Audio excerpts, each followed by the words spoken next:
بسم اللہ الرحمن الرحیم۔ میرے عزیز بھائیوں اور بہنوں، آئیے آج ہم ایک ایسے ببرکت حدیث سنتے ہیں جو ہمیں قرآن سے محبت کرنا سکھاتی ہے اور یہ بتاتی ہے کہ قرآن ہماری زندگی کو کیسے بدل دیتا ہے۔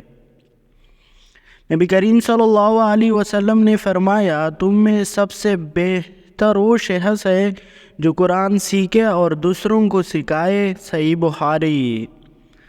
سبحان اللہ، یہ حدیث ہمیں ایک عظیم راستہ دکھاتی ہے جو قرآن کا راستہ ہے۔ جو شخص قرآن پڑھتا ہے، اس پر عمل کرتا ہے اور دوسروں کو بھی سکھاتا ہے، وہ اللہ کے نزدیک سب سے بہترین انسانوں میں شمار ہوتا ہے۔ قرآن اللہ کا آخری پیغام ہے۔ یہ دلوں کو زندہ کرتا ہے، انسانوں کو سیدھا راستہ دکھاتا ہے اور ہر مشکل میں امید کا چراغ بن جاتا ہے۔ جو انسان روزانہ تھوڑا سا بھی قرآن پڑھ لیتا ہے، اس کے گھر میں رحمتیں برستی ہیں، اس کے دلوں کو سکون ملتا ہے،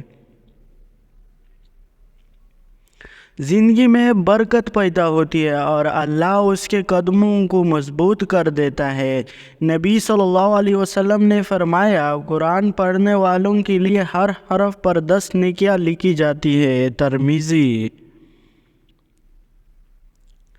یعنی اگر آپ الف لام میم بھی پڑھتے ہیں تو کم از کم 30 نیکیاں ملتی ہے۔ سوچیں، اگر روز چند منٹ قرآن پڑھے تو آپ کی آخرت کا خزانہ کتنا بڑا ہو جائے گا۔ اسی لیے بھائیوں اور بہنوں، آج عہد کریں کہ قرآن ہمارے دین کا حصہ ہوگا، چاہے 2 منٹ چاہے 5 منٹ، مگر روزانہ ضرور قرآن سیکھیں، اس پر عمل کرے اور اسے دوسروں تک پہنچائے، کیونکہ یہی وہ لوگ ہیں جن کے بارے میں نبی صلی اللہ علیہ وسلم نے فرمایا، تم میں بہترین وہ شخص وہ ہے جو قرآن سیکھے اور سکھائے۔ اللہ ہمیں قرآن کا سچا پیروکار بنائے۔ آمین۔